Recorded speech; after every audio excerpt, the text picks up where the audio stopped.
Versailles, the ultimate expression of the power of the king who built it, Louis XIV.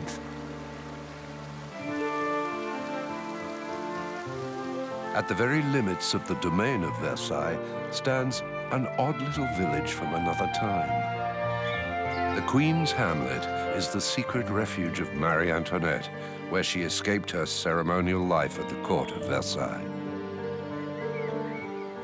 It's here she sought happiness, the one thing forbidden to a queen. Over time, humidity and neglect have taken their toll. The buildings were never meant to survive her, but her dream lives on.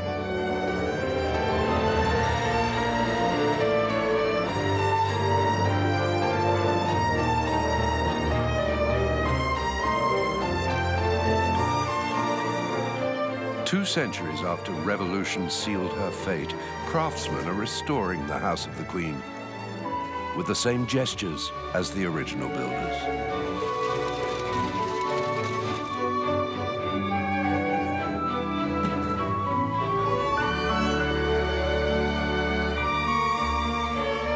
Marie-Antoinette transformed Versailles, and Versailles transformed Marie-Antoinette. The Hamlet was her last creation. It's just 3 kilometers from the palace, but for Marie-Antoinette, it was a voyage of 19 years.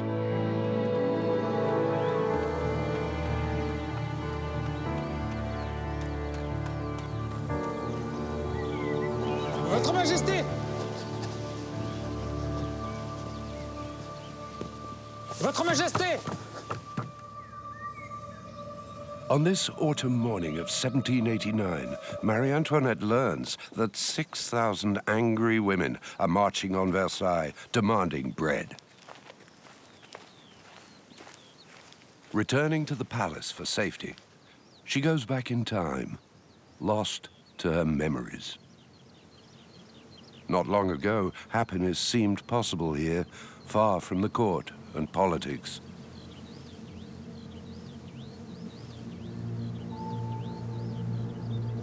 The Queen doesn't yet know it, but this will be her last day in Versailles. She remembers the first time she passed through the gate of Versailles as if it was yesterday. A child, just 14 years old.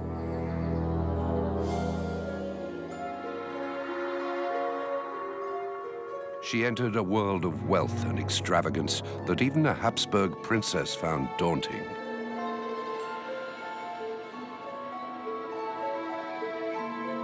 And she didn't come by choice.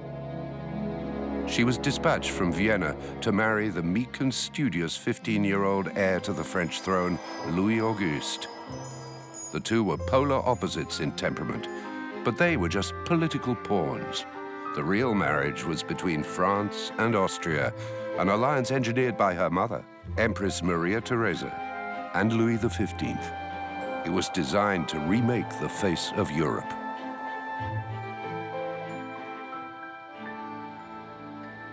The young princess found herself alone in a closed and frozen world called Versailles. Imagine Marie-Antoinette discovering Versailles. She arrives in a century-old chateau whose decor is just as old. It's like living with your great-grandparents. The furnishings have barely changed since Louis XIV. For the past 100 years, Versailles had functioned explicitly as the ultimate symbol of the absolutist monarchy's grandeur. Louis XIV had actually conceived of the palace as a showcase for his limitless riches and limitless power. And Marie-Antoinette detested it.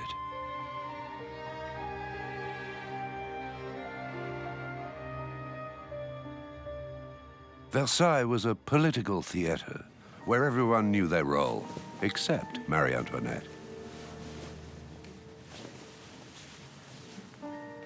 On her wedding night, she discovers the public ceremony by which the royal family guarantees the bloodline of its heirs. The newlyweds find themselves in bed, lying side by side with all the curtains wide open. The entire court gathers in front of the two young people and officially wishes them a good night. Then the curtains are closed. They are not being spied on, per se, but everyone knows what is going on. The 14-year-old bride is shocked and humiliated. The court of her childhood in Vienna was much less severe in its etiquette. She discovers that at the court of Versailles, there is no privacy for members of the royal family. For Marie-Antoinette, what this meant in practical terms was that she was surrounded from waking up in the morning until going to bed at night by a large retinue of courtiers, including about 28 women from the high nobility and the local bourgeoisie who attended to her physical person. The ladies of honor were handpicked by the king. They were not people that Marie-Antoinette had the freedom to select herself. The whole day is planned in advance. Waking up, washing, getting dressed, dinner, supper, and bedtime. The schedule is set ahead of time like a performance and is carried out with the precision of a ballet. Courtesans participate according to their rank. The most famous moment, described to perfection by her lady-in-waiting, is the dressing of the Queen. Marie-Antoinette is surrounded by a swarm of courtesans. The Duchess pulls up the right sleeve of the Queen's dress, while someone else pulls up the left one. Marie-Antoinette underestimates the importance of such etiquette, which is a huge error of judgment on her part, because behind each tiny privilege hides a courtesan. Her rejection of this etiquette provokes jealousy and resentment, and ultimately, hatred. In Vienna, Maria Theresa understands what Marie Antoinette does not, that enemies in the court threaten the alliance. Maria Theresa asks her ambassador in France, Count Mercier-Argenteau, to keep her informed on her daughter's every move through secret reports. And Maria Theresa fires off her own letter, counseling her daughter to act responsibly. My dearest daughter, a wife must always be submissive to her husband and should have no other concern above and beyond pleasing him and doing his bidding. Throughout the kilometers of corridors and private apartments that form the backstage to Versailles, rumors spread. The Austrian princess is controlling the heir to the throne. Marie-Antoinette ignores the gossipy old courtesans. She calls them packages for their old-fashioned dress and dismisses the elderly daughters of Louis XV as the centuries. Marie-Antoinette is a genuine queen who yearns for genuine friendships. She prefers to take into account her feelings or a person's qualities over their rank. She selects friends her own age, younger, light-hearted, fun people who will be referred to as her coterie, or more precisely, the Queen's Society. The little group adores Paris, and masked balls at the opera are a favorite nighttime escape from the rigid, predictable routine of life at the chateau. One night, in January 1774, she meets a visiting Swedish student at the opera ball, and he really doesn't recognize her.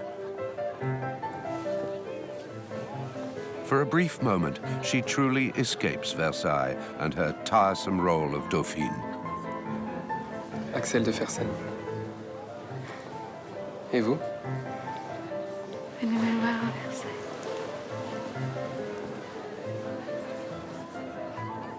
Axel von Fersen was such a romantic figure. He was a Swedish count, he was dashing, he was handsome, he was rich, he was foreign, which meant that he steered clear for the most part of all the petty palace intrigues, and he fit so well into Marie Antoinette's intimate circle of friends. His diary records, The Dauphine talked to me for a long time without me knowing who she was. At last, when she was recognized, everybody pressed round her, and at 3 o'clock, she retired into a box. I left the ball. Some weeks later, he departs France, but a spark had passed between them.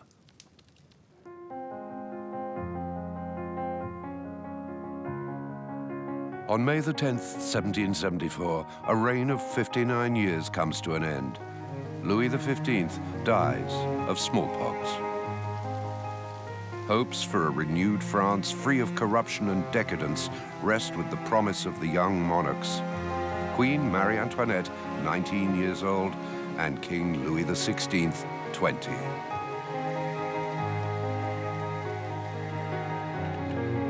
The young queen views her accession as a sort of liberation.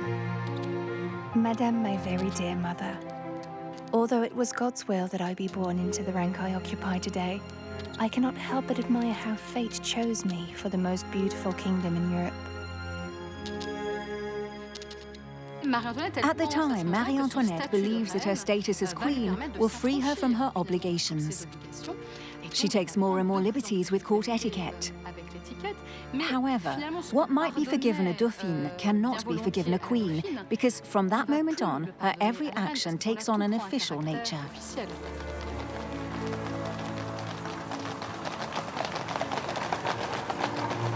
Her first act as queen is to ask her husband for a palace of her own. His first act as king is to give her one. The Petit Trianon, a small chateau 15 minutes from the grand palace of Versailles.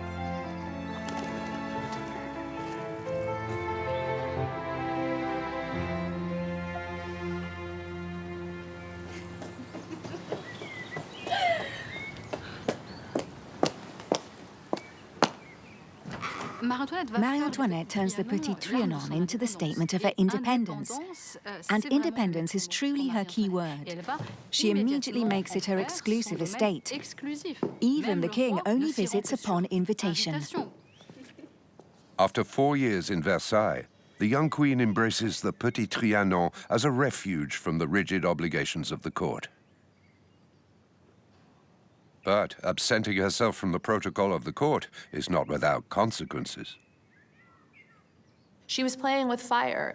She was turning the courtiers' competition with each other into a kind of animosity between the high nobility and herself. And that shift would have far-reaching and disastrous implications for the throne.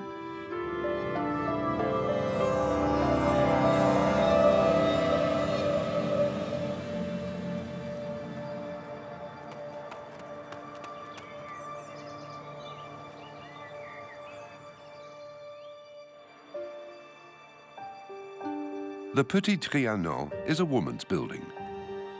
In stark contrast to the Chateau of Versailles, the building is marked by simplicity, clarity, and a feminine spirit. But when Marie-Antoinette took possession in 1774, the jewel was in an inappropriate setting, right in the middle of Louis XV's botanical garden. The vast garden held the most prestigious collection in Europe, over 4,000 varieties of plants, and a world-renowned horticultural school. But Marie-Antoinette didn't want to see greenhouses when she stepped out of her door. The first thing she did when she inherited the estate was to ask her gardener and her architect to destroy Louis XV's botanical garden. This decision is very poorly received at the time by both men. She demolishes the experimental greenhouses and moves the rare plants to the King's Garden in Paris, the ancestor of today's Jardin des Plantes.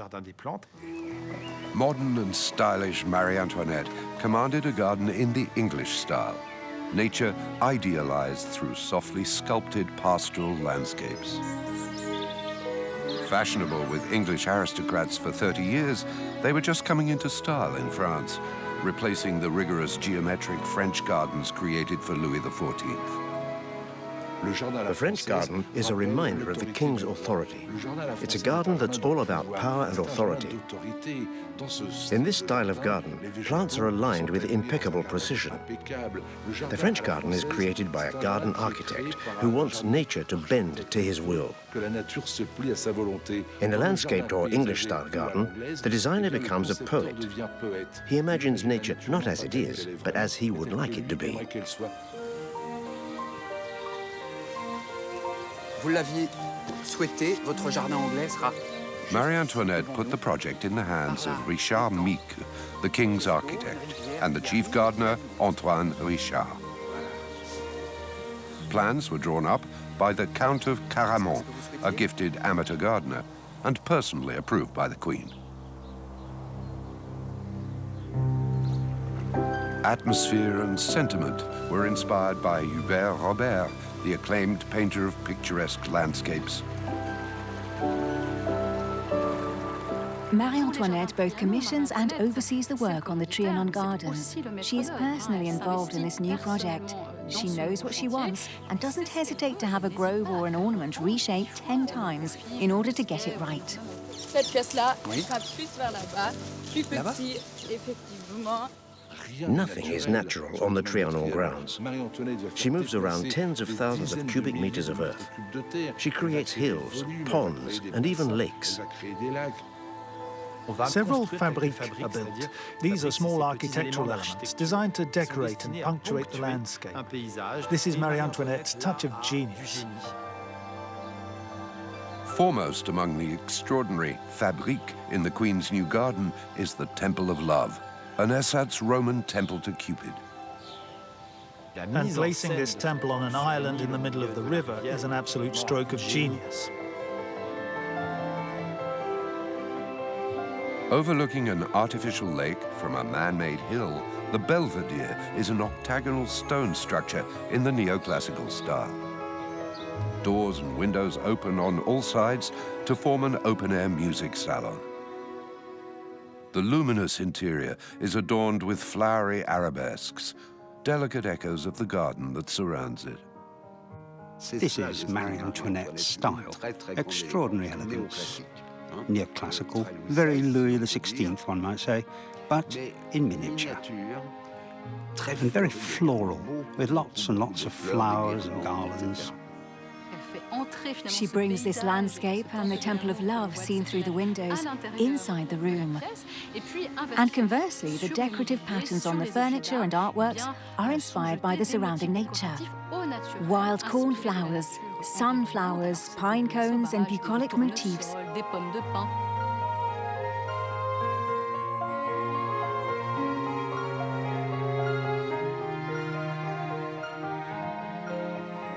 The masterpiece is, of course, the furniture, decorated with the wheat motif in the Queen's bedroom at the Petit Trianon.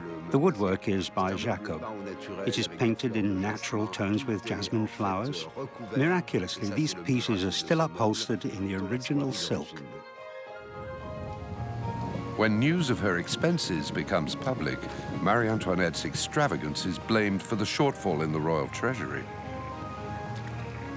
In reality, her expenses are a tiny part of the national debt. But this first inkling of discontent darkens her success. Her garden and palace are beautiful, but they cost her the sympathy of her subjects. Alerted by her ambassador spy, the Count of Mercy, Maria Theresa tries to regain control. When will you finally be yourself? It is degrading for a queen to dress herself up. And even more so if this involves such considerable sums and in such times. Behind all the urgent pleas and encouragements of Maria Theresa was the fact that Marie-Antoinette and Louis had not produced an heir. After 7 years, the marriage was still unconsummated. The Queen of France has one job, to produce an heir to the throne. Maria Theresa fears her daughter may be repudiated, which would lead to the collapse of her strategy for France. If the marriage still isn't consummated, it must mean that they are simply too different. It's a sort of casting error. They have very different tastes. They have opposite personalities. She is cheerful, and he's rather gloomy. Even physically, they are opposites. Louis XVI is a huge man of 6'5", and she is graceful and delicate. Rumors abound that the king is physically deformed, or intimidated by a queen whose eccentric tastes are signs of decadence.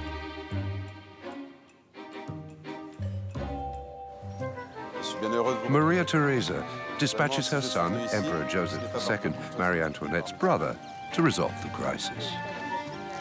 A delicate discussion with the king reveals certain failures in the tutoring of his tutors.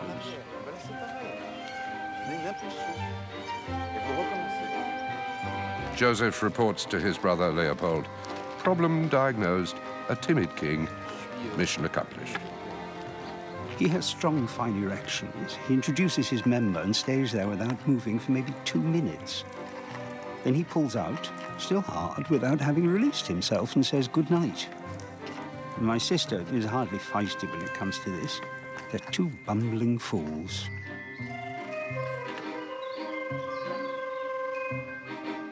I am the happiest I have ever been in my life. It is already more than a week since my marriage was consummated, and again since then, and yesterday, even more fully than the first time. I don't think I am yet with child, but at last I can hope to be. Any time now.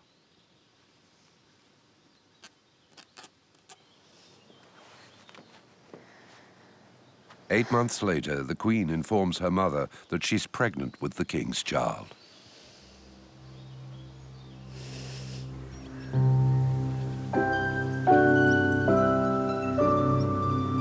Spring brings the Queen's garden to life under the benevolent gaze of Cupid. She is seduced by her own creation, and Marie-Antoinette welcomes an old friend. After 4 years of absence, Axel von Fersen visits to pay his respects. She was a dauphin with no importance. When he came back, she was the queen. And of course, he was still very handsome. She was still very beautiful. And they still liked each other a lot. And it's within a fairly short period of time that we start getting the rumors at court that she was in love with him. They had both fallen under the enchantment of the garden. A theater set, carefully arranged for a love story. There was gossip at Versailles. People were starting to talk about this relationship, that she was in love with him. He was always everywhere with her. So she would have probably thought, if I send him away for a few months to a year, it will all die down, and then we'll see what happens when he comes back. I doubt that they thought it would be 3 years. He was away for 3 whole years in the American War of Independence. The Queen's garden has served its purpose. She has fallen in love in it.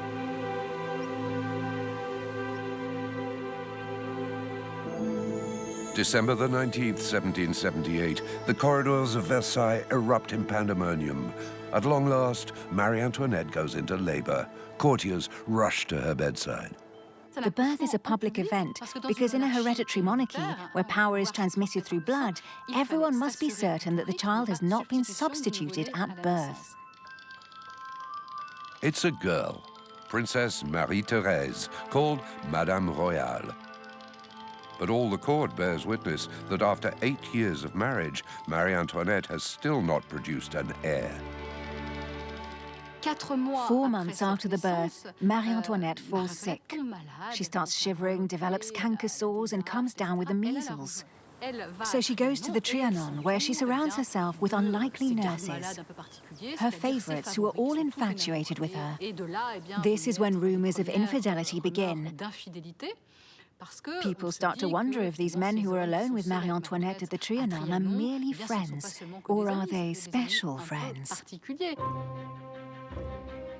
Rather than challenge the accusations, Marie-Antoinette employs a system to close off the view into her study. It only increases the curiosity and the intensity of the rumors.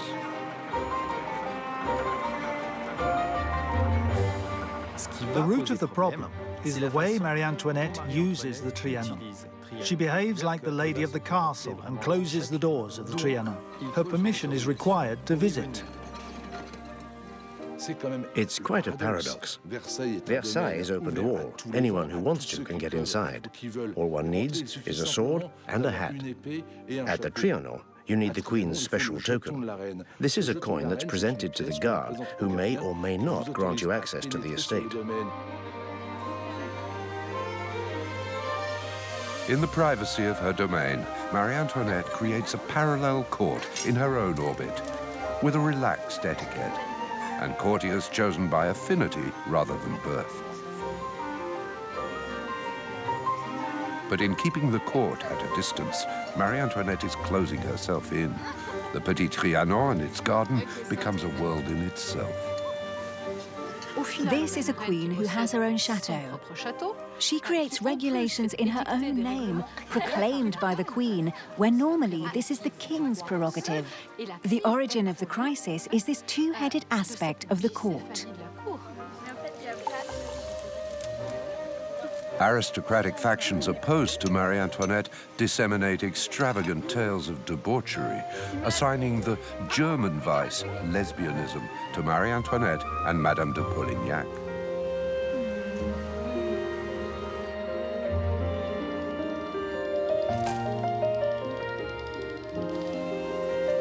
But Marie-Antoinette, nestled in her secret garden, was impervious to the libels.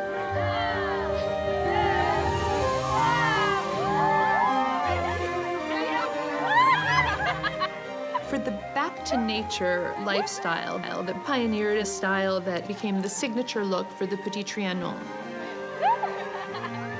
This was the chemise or gaule dress, a kind of white cotton or muslin, almost slip dress that was relatively unstructured, but it was a very simple, comfortable style. Even so simple a dress could lead to controversy if worn by Marie-Antoinette. A portrait by Elizabeth Vigée-Lebrun, presented at the Salon of 1783, proved the point. By rights, Marie-Antoinette should have appeared in her portrait with all of the accoutrements of royalty, an ermine robe, a scepter, a crown. Instead, she posed in a gaule with no marker whatsoever indicating her royal status. There were pamphlets published saying that Marie-Antoinette had tricked herself out like a servant girl, that she looked like a wench serving lemonade at a roadside stand in the country. To protect it from the outraged public, the painting was removed from the salon. This painting was meant to mollify the French public, but the damage had been done. It's paradoxical. Marie-Antoinette in the 1770s, at the moment of the flour shortages, was criticized by her subjects for seeming to spend too much money. Now she was dressing down, and now the public was saying that this was unworthy of a queen, that this was undignified, that this was an insult to the institution she was supposed to represent. Women took to the comfortable style. Little white dresses were everywhere. But adding fuel for her detractors, the fashion used imported cotton, driving the domestic silk industry into a tailspin. The silk industry was one of the most important luxury trades in France. Only silk was worn at Versailles, and the bourgeoisie aped for fashion. All the world wore French silk. But suddenly, thousands of jobs were lost. Rumors spread that the Austrian was out to destroy the French economy.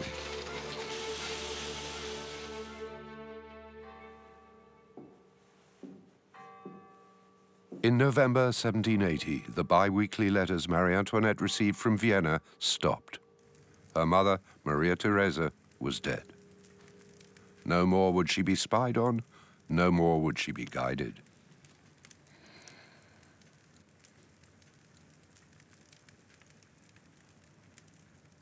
"11 months later, mourning at an end, the Queen gives birth to her second child, a son. After 11 years of marriage, the French throne has its heir, Louis-Joseph, named for Marie-Antoinette's brother. This birth saves Marie-Antoinette because she is now untouchable, having finally fulfilled her duty as Queen of France. Celebrated by her people, her position is secure. At 27 years old, sure in her authority, she looks out further in the garden, imagines rustic pleasures, and embarks on a new project.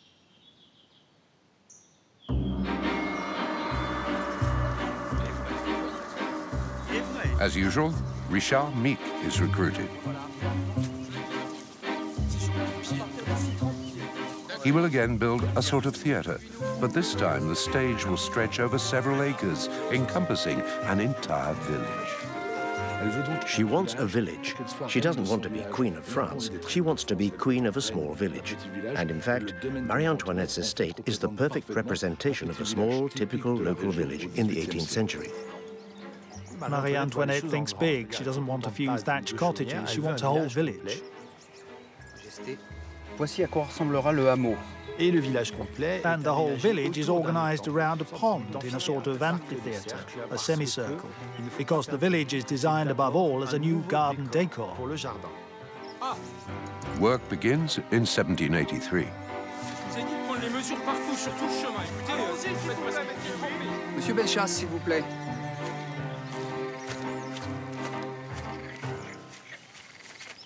Sa Majesté désirerait déplacer le lit de la rivière.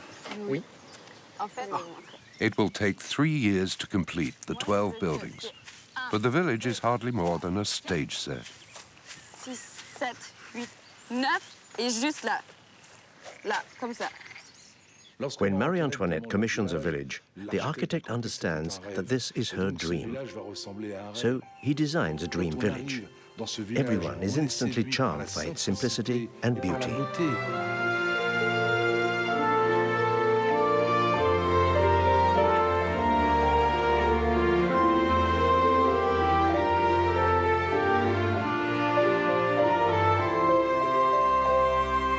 After 200 years, the dream still resonates. It looks like a rustic retreat, but it's just a few kilometers from the Palace of Versailles. Nothing here is quite what it seems. The hamlet is a kind of chateau, but a deconstructed version with several structures. It's a whole new vision of royal architecture. The centerpiece, the House of the Queen, shows the effects of weather, time, neglect, and revolution. Marie-Antoinette spent just 3 years here. For the better part of its existence, it has laid abandoned. The Queen's Hamlet is clearly the most fragile construction in all of Versailles, but it's also the one that has received the least care. This estate should definitely be maintained with a great deal of subtlety and intelligence. It was once a place for daydreaming. We must still be able to dream and lose ourselves here today. Like every dream, the hamlet is built on muddy ground, without foundations, out of flimsy and perishable materials, completely ephemeral. And like a dream, it persists.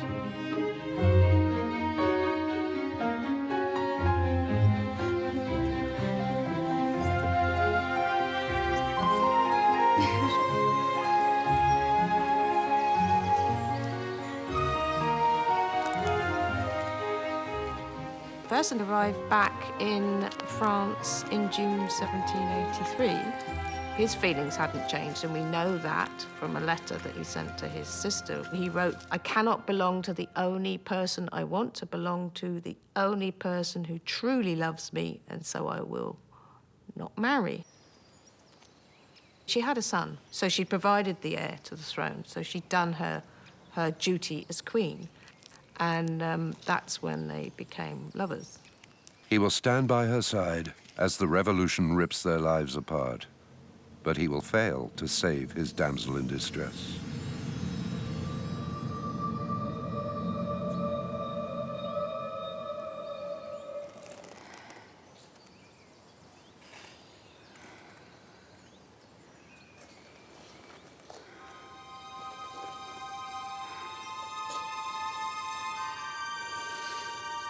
With the revolution, romanticism will take a new turn. The golden age will be looked for in the future. And no matter how modern they might seem, Fersen and Marie-Antoinette will belong to the past.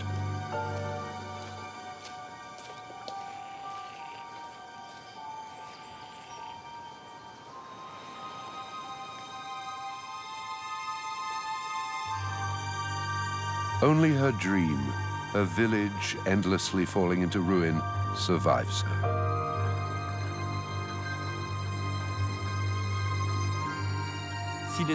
It has deteriorated mainly because it was neglected for 150 years. It's our responsibility to preserve its admirable authenticity. It is virtually in ruins, and we must act before it disappears. We're lucky to have incredible documentation on royal homes. We know the details of various building processes. We have drawings and designs. Every restoration is an act of archaeology. The house speaks to several periods. Restored by Napoleon for his wife Marie-Louise, repaired under Napoleon III for his Empress Eugénie, always undergoing changes in style and function. As for the exterior decorations, we have known all along that the new building built for Marie-Antoinette by Meek was painted like a theatre set. The work was done by the same craftsman who created the Queen's stage sets, intentionally making them look aged over time.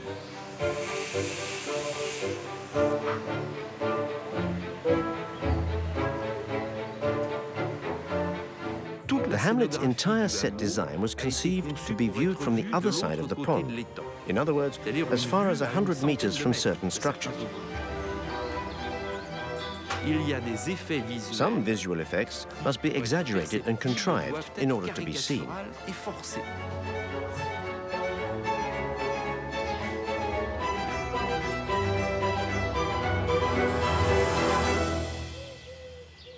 Risha Meek gave a final country touch to each cottage, adding small gardens.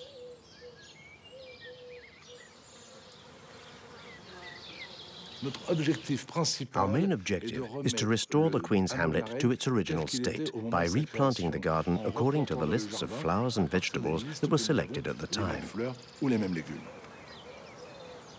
If Marie-Antoinette were ever to come back one day, and I were to be standing next to her, I would love her to compliment me on how well I took care of her garden. I really like the idea that a dreamer could feel they had traveled back 2 centuries in time.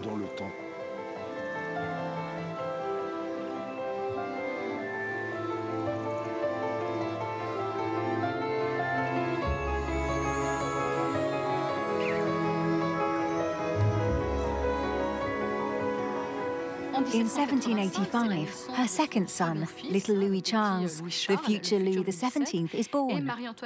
Marie-Antoinette is a real model of maternal love. She demonstrates her affection for her children, both in private and in public. She coins nicknames for all of them, Mousseline, Madame Sérieux, Chou d'amour, and gets down on all fours to play blind man's buff and other games with them. When she turned 30, Marie-Antoinette's approach to the way she dressed really changed in a dramatic way. She was a mother of young children. Her complexion, though by all accounts as beautiful as ever, was in her mind starting to fade a bit. The hamlet took on the spirit of a homey refuge where she took personal responsibility for raising her children. It was an imaginary reproduction of the warmth and freedom of her own childhood family life, and also an attempt to redeem her reputation. Educating the future King of France was a public service fully worthy of her role as queen.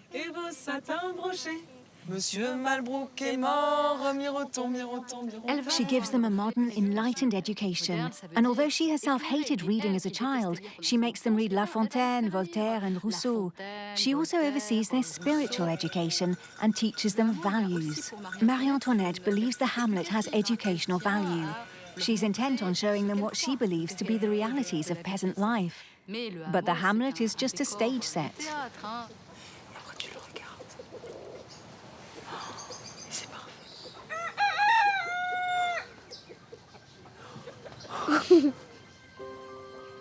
But for critics, educating the royal children in a model theatrical farm showed a dangerous disconnect with the real peasants of the countryside, mired in famine.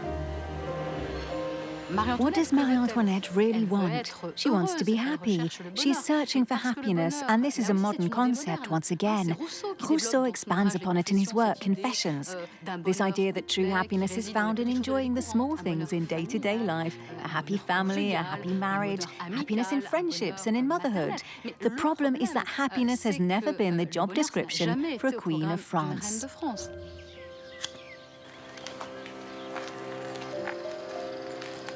Marie-Antoinette's domestic pleasure at the Hamlet was only achieved by turning her back on everything outside her domain.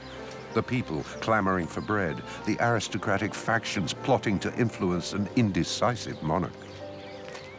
Louis XVI was a weak king. The monarchy was weak and falling apart. So there were plenty of members, even of the royal family itself, that were hoping that maybe Louis XVI and Marie Antoinette could somehow be pushed out of the way to make room for a better and stronger king. A scandal breaks that will force the Queen back into the public eye.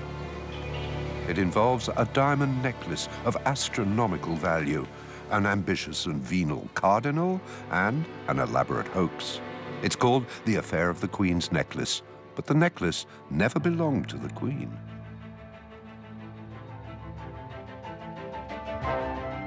The pamphleteers go to town. Extremely violent caricatures are published attacking the Queen's expenditure and her private life as well. She's accused of having affairs with both men and women, of being a harlot. The drawings are incredibly offensive and some truly pornographic images are passed around.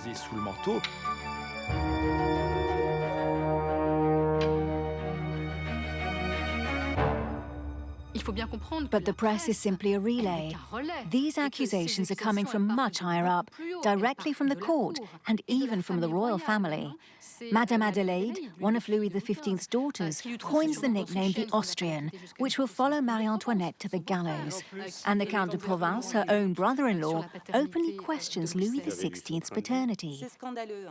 And the court, doing its best each day to further slander and discredit the Queen, never imagines the political consequences, which will eventually lead to its own destruction.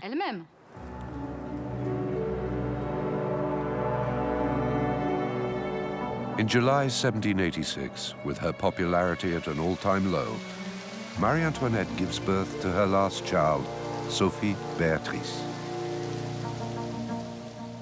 Just 11 months later, the infant dies. The ordeals multiply for this loving mother, and now the health of the Dauphin, heir to the throne, is declining. He suffers from bone tuberculosis, which causes him terrible pain. 1 year before the Revolution, Marie-Antoinette takes her family on a last summer retreat to the Petit Trianon. There are few festivities. Her heart is not in it. Political realities can no longer be kept at a distance. The Petit Trianon, like the Queen's Hamlet, isolates Marie-Antoinette more and more from reality. Even what she sees from her window is just a sort of theatre. Holed up inside her estate, she doesn't see the ideological revolution taking place. She doesn't hear of the new ideas promoted by the men of the Enlightenment, nor does she hear the rumblings in the capital growing closer to Versailles. In the mid-1780s, the French Treasury's accounting books were made public for the first time, and the French people were shocked to discover that the crown was running a gigantic deficit. Marie Antoinette, even though she was living a bucolic life, mostly away from the splendor and formality of court, became a convenient lightning rod for public anger about how broke the crown was. She was being reviled in the French press as Madame Deficit. Marie-Antoinette reduces her spending at home. Gambling and games are forbidden in the salons. She cuts back on the stables. She lets go of Madame Bertin. But these efforts go virtually unnoticed amidst the general turmoil, and it is too late anyway. Too late is the phrase that will describe all of her efforts. The financial crisis was only worsened by an indecisive king. Councillors pulled him in opposing directions. The government ground to a halt. A vacuum was forming in the heart of the monarchy, a vacuum that would inevitably draw Marie-Antoinette back to the chateau. The Queen has dishonored herself. This is how the French people see Marie-Antoinette. The Queen is the target of all accusations. She has become a martyr queen, which is how the myth is born. All the blame is put on her, much more than on Louis XVI. The Queen can no longer turn her back on the growing crisis. For the first time, she enters politics, inviting Jacques Necker, a popular finance minister dismissed by the king years earlier, to sort out the problems of the treasury. A letter addressed to the Austrian ambassador finds her resigned but determined. I have written to Mr. Necker, asking him to come here tomorrow. There is no time to waste. The sooner he begins working, the better. The situation is urgent.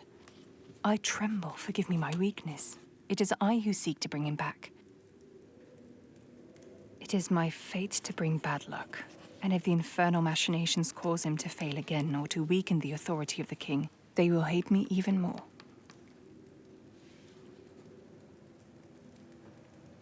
Necker will not prove the savior she hopes for. The Estates General, a national convention called by the king to resolve the issue of taxation, convenes in May 1789. It will become the vehicle for revolution.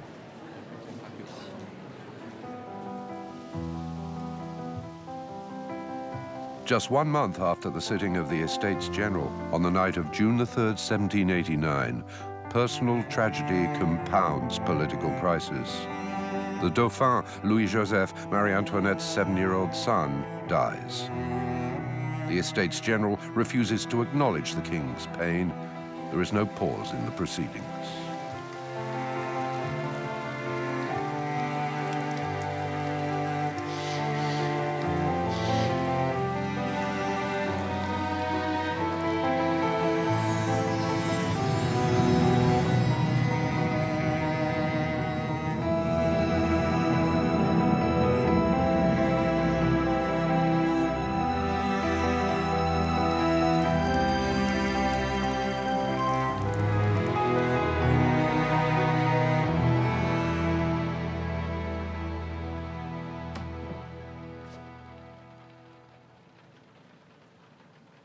If there was a single time the king broke his word and came to the Queen's domain unannounced, it might have been this moment, when the outlines of their shared destiny first took shape in the gathering gloom.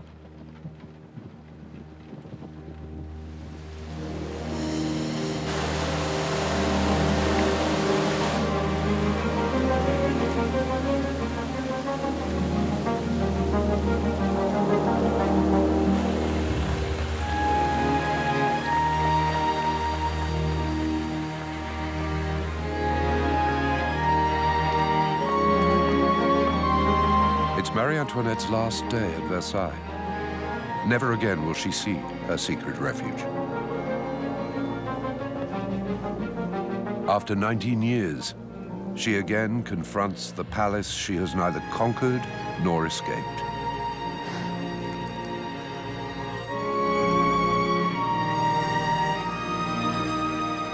Of her family, only her daughter, Madame Royale, will survive the revolution.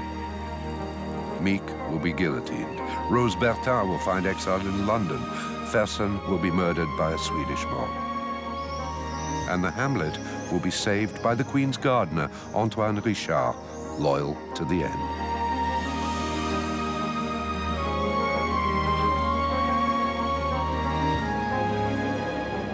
As for the House of the Queen, it will wait over 2 centuries for the renovation that revives its original splendor.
Like every tale of destiny, Versailles and Marie-Antoinette is a story that does not end.